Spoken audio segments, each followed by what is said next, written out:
Hello guys, welcome to my channel.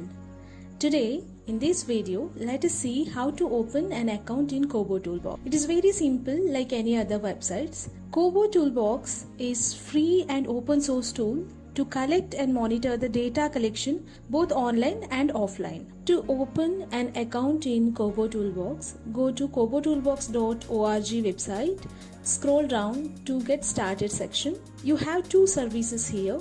The first one is unlimited use for humanitarian organizations where there is no restrictions on submission, data storage and number of projects.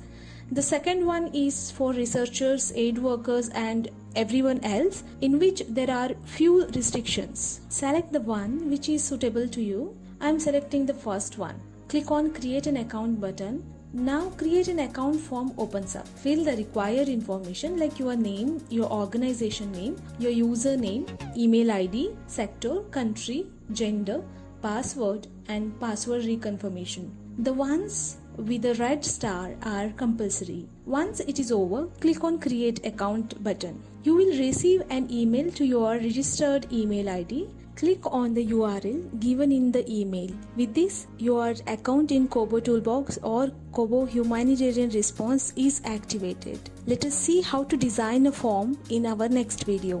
Thank you so much for watching.